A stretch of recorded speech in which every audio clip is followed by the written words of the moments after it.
Les joueurs sénégalais contrôlaient des heures et des heures. On a tous vu les vidéos sur internet et c'était scandaleux de voir ce genre d'images. Des supporters qui craignent toujours de ne pas avoir leur visa pour assister à la Coupe du Monde. Cerise sur le gâteau, c'est cet arbitre, élu meilleur arbitre africain, qui a été chassé des États-Unis. Cette Coupe du Monde, ça commence en beauté. N'en parlons pas des billets. Les prix des billets là-bas encore, c'est une autre histoire. 48 équipes, c'est quand même quelque chose. C'est une première. 3 pays organisateurs, les États-Unis, le Canada et le Mexique. Et des millions de personnes étaient attendues, en tout cas aux États-Unis. C'est quand même les États-Unis, le rêve américain, les histoires comme ça et tout. Mais à quelques jours du tournoi, à l'heure où je tourne cette vidéo, à quelques jours du tournoi, les polémiques ne cessent de s'accumuler. Il y avait déjà des polémiques, mais actuellement, ça en devient de trop. Et dans cette vidéo, nous allons tout analyser. Les controverses qui entourent déjà le mondial 2026. En tout cas, avant de commencer cette vidéo, laissez-moi vous présenter le partenaire de la vidéo. J'ai le plaisir de vous annoncer que cette vidéo est sponsorisée par Lookanayo. C'est un peu, voilà, le Amazon de la République du Congo. Donc, c'est une plateforme remplie de produits très intéressants et à des prix vraiment abordables. Chaque jour, il y a toujours des promotions, voilà, des trucs un peu high-tech en passant par les t-shirts, les baskets et tout.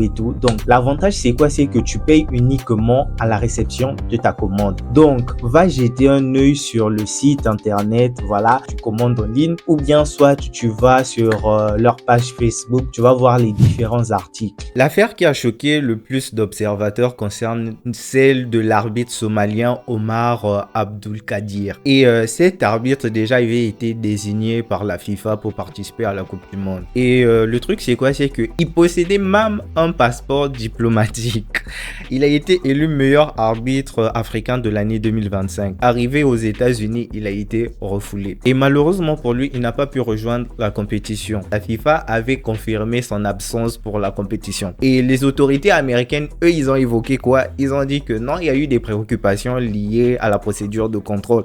Alors que le mec disposait d'un passeport diplomatique attribué par l'État de la Somalie. Omar Artan, accueilli par des milliers de personnes à son retour en Somalie, une scène qu'il aurait sûrement préféré ne jamais vivre. Samedi, l'arbitre international était en chemin vers l'un des rendez-vous les plus importants de sa vie, la Coupe du Monde, mais à son arrivée sur le sol américain, il a été prié de rentrer chez lui. J'avais les bons documents, j'avais tout, j'avais le bon visa.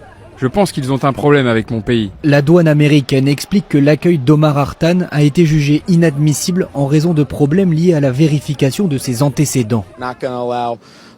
On ne va pas autoriser des arrivées qui peuvent mettre les Américains en danger, peu importe la taille de l'événement. La FIFA, elle, n'intervenant pas dans les procédures d'immigration du pays hôte, ne s'est pas opposée à la décision. Omar Artan n'arbitrera pas à la Coupe du Monde. Décision très forte prise dans le cadre de la lutte contre l'immigration, cheval de bataille de Donald Trump depuis sa réélection. En janvier, 75 pays, principalement d'Afrique, ont vu leur procédure de visa gelée par les États-Unis. La semaine dernière, un juge américain a invalidé ces restrictions qualifiées d'illégales, mais le président américain ne compte pas relâcher la pression. Et cette affaire, en tout cas, ça fait poser beaucoup de questions. Comment un arbitre sélectionné par la FIFA peut-il être empêché de participer au plus grand tournoi du football mondial? Franchement, on se pose beaucoup de questions. Et pourquoi la FIFA semble-t-elle impuissante face à cette décision? Et avant de parler du cas des visas, il y a notamment ce cas des Sénégalais. On a vu les vidéos où les joueurs sénégalais s'enfuyaient pendant des heures et des heures. On se demande s'ils étaient en train de chercher quoi, s'ils cherchaient le tchèp ou bien le mafé dans les valises là, mais franchement c'était scandaleux de voir de telles images. À la limite, ils étaient traités comme des animaux, si je peux le dire dans cette vidéo. Ils étaient traités comme des animaux parce que on se demande si tous les joueurs auront ce même traitement là. C'est dur à croire que voilà, la FIFA tolère de telles choses. Et le pire encore de tout, c'était quoi? Les joueurs de la RDC. Récemment, il y avait des cas d'Ebola qui ont été déclarés en République démocratique du Congo. Les joueurs de la RDC, on les a dit de faire 21 jours d'isolement, d'entrer en isolement pendant 21 jours. Alors que pour la plupart, ils ne vivent pas en RDC et le rassemblement, c'était même pas en RDC. Mais les États-Unis ont obligé les joueurs à faire 21 jours d'isolement. Bon, voilà, là on va dire ce sont les joueurs de la RDC. Contrairement aux joueurs de la RDC, les joueurs sénégalais, pour la plupart, évoluent dans des ligues majeures. En tout cas, certains touchent des salaires que les personnes là même qui est en train de les fouiller ne touchent même pas ou ne verront même pas dans leur vie. T'es déjà quelqu'un comme Sadio Mané. Sadio Mané, le salaire qu'il touche, en tout cas, ça peut payer déjà tous les fonctionnaires de l'aéroport là. Mais bref, donc là, on va dire quoi? On va dire que oh, si on parle encore, non, les Africains se plaignent trop. Mais si on constate certaines choses, et malheureusement, la FIFA ne réagit pas. La FIFA, quand c'est dans d'autres pays, là, quand il y a les problèmes dans d'autres pays, elle vient réagir. Mais quand c'est maintenant l'Amérique, entre guillemets, première puissance et tout, voilà, là-bas, on fait la courbette, c'est oui, chef, à vos ordres, chef. Et c'est dur à croire, en fait. Quand tu vois ce genre de choses, tu te demandes, ces organisations-là, ils font tous la courbette devant Monsieur Trump, en tout cas.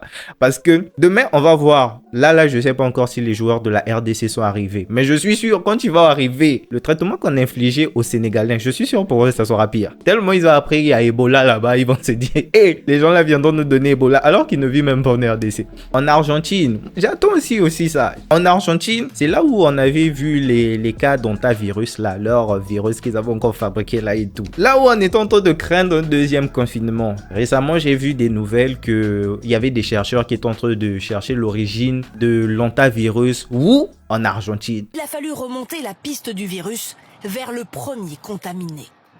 Il a donc été contaminé avant d'embarquer, probablement par lui, le rat pygmée des rizières à longue queue. Il transmet l'hantavirus dans ses déjections. Mais où? Avec son épouse, ils ont voyagé 5 mois. Argentine, Chili, Uruguay. Et pour prendre le bateau, Ushuaia. Mais comme c'est le pays de Lionel Messi, mais comme c'est, voilà, c'est leur personne et tout, on va voir si ça sera le même traitement. Alors que tout le monde craignait pour l'hantavirus. On craignait tous de repartir encore en confinement, voilà, les histoires de confinement là qui nous ont tous saoulés. Malheureusement, la FIFA regarde encore et encore. Et depuis des années, les sélectionneurs africains dénoncent régulièrement des difficultés administratives lorsqu'elles doivent se rendre dans tel ou tel pays. Et aujourd'hui, c'est en Amérique. Mais aujourd'hui, l'Amérique, en tout cas, si je peux le dire, elle a dépassé les limites. Parce que ce que l'Amérique est en train de faire là, actuellement, en fait, tu te demandes, ouais, être africain, non? Est-ce que c'est vraiment un péché? Franchement, on est choqués. Les autres vont dire, ouais, il n'y a pas que les Africains, il y a les Iraniens, il y a, je sais pas, l'Ouzbékistan aussi, à qui on a fait un peu les histoires un peu comme ça là. Mais à la différence d'eux, voilà, eux, ils ont des problèmes géopolitiques. Nous, les Africains, on les a rien fait. On va comprendre encore leur histoire de caution et tout, parce que en tant qu'Africains, on a la mauvaise réputation. Quand on arrive dans tel ou tel événement, on a l'habitude de fuir. Là, en tout cas, on accepte et notre cœur reste ouvert. On accepte que les Africains ont cette mauvaise image-là. Quand ils vont dans un pays, ils finissent par rester dans le pays de manière illégale. Ça, on va pas refuser, même si on n'est pas les seuls à faire ça. Parce que si on regarde dans les statistiques des personnes illégales, on est nombreux. Mais comme on pointe toujours le doigt aux Africains, ok, on accepte. Pour les supporters, on va comprendre. Mais pour des joueurs professionnels, c'est franchement un manque de respect. C'est eux qui font la compétition. C'est eux vraiment qui font la compétition. Les arbitres, les joueurs, c'est eux qui font la compétition. Et malheureusement, ils sont traités comme des cafards. En tout cas, c'est des... Donc ça, on va pas refuser. Chaque pays a le droit de contrôler ses frontières. Ça, c'est clair. Surtout pour la Coupe du Monde. Mais pour des joueurs professionnels, c'est quand même abusé. Les mêmes règles qui sont appliquées sur tel ou tel joueur africain, on va voir si ça sera appliqué par tout le monde. Moi, j'attends vraiment l'arrivée des Argentins. C'est là où il y avait leur virus là et tout. On va voir si ça sera la même histoire avec les joueurs sénégalais. Et encore autre chose, c'est le prix des billets. Tu te demandes, est-ce que c'est la Coupe du Monde des élites ou bien c'est la Coupe du Monde du public? Qui pourra assister à un match de Coupe du Monde dans un stade cet été? Le principal groupe de supporters de l'équipe de France déplore des prix exorbitants, loin de ce promis au moment de la candidature. Les matchs de poule, on était au moins à 180 $ le match. Et après, il faut avoir l'air insolite parce que de mémoire, je sais que la finale, on était au moins à 1000 $. Selon certains médias américains, des places pour la finale étaient proposées cette semaine sur le site officiel de la FIFA au tarif de $2 millions. Depuis déjà plusieurs mois, les associations de supporters ne cessent d'accuser la FIFA de pratiquer des tarifs excessifs. De toute façon, ils ont taxé les prix des billets, n'en parlons pas de la finale. Le football, ça appartient au public, ça appartient à tout le monde. Tout le monde aime le football, c'est le sport le numéro 1. C'est le sport numéro 1. Pour de vrai, c'est vraiment une compétition VIP parce que là, on se pose déjà des questions. Et moi, ce qui m'a encore fait rire, ce sont les Ivoiriens. Les Ivoiriens, je sais pas si vous avez vu le challenge qui s'est lancé sur les réseaux sociaux. Déjà, on sait déjà Canal+ ne va pas diffuser la Coupe du Monde. Canal+ n'a pas eu les droits, je pense, pour diffuser la Coupe du Monde. Les Ivoiriens, déjà, après, c'est pas que les Ivoiriens en Afrique. On paye cher pour les histoires de Canal+. Franchement, ça coûte cher. Les Africains préfèrent prendre l'abonnement Canal+. À l'époque même, Canal+ avait le monopole. Je sais pas maintenant et tout. Mais à l'époque, Canal+ avait le monopole sur le marché africain. En Europe, voilà, il y a plusieurs sociétés et tout. Mais en Afrique, Canal+ s'est fait beaucoup d'argent. Et les gens, comme ils ont vu que, voilà, Canal+ ne va pas diffuser la Coupe du Monde, ils ont décidé de casser les décodeurs. Canal+ risque d'entrer en faillite à cause de la Coupe du Monde là. Et les gens ont décidé de casser les décodeurs. On devrait vous partir sur TikTok et tout. Vous allez voir les gens en train de casser les décodeurs de Canal+.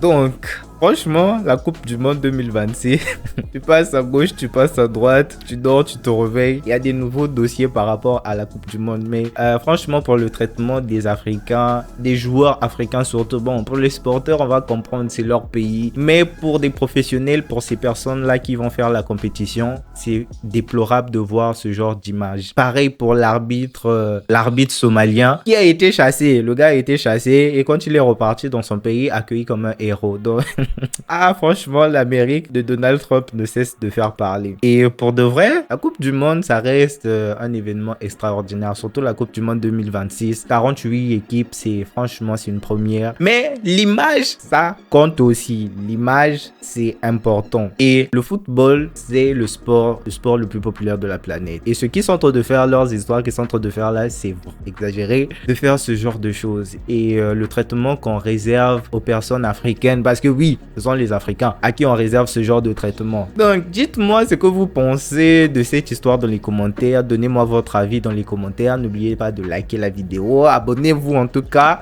Je vois dans mes vidéos, vous êtes plusieurs à regarder mes vidéos, mais vous ne vous abonnez pas, vous ne likez pas. Abonnez-vous, likez. On se retrouve à la prochaine vidéo.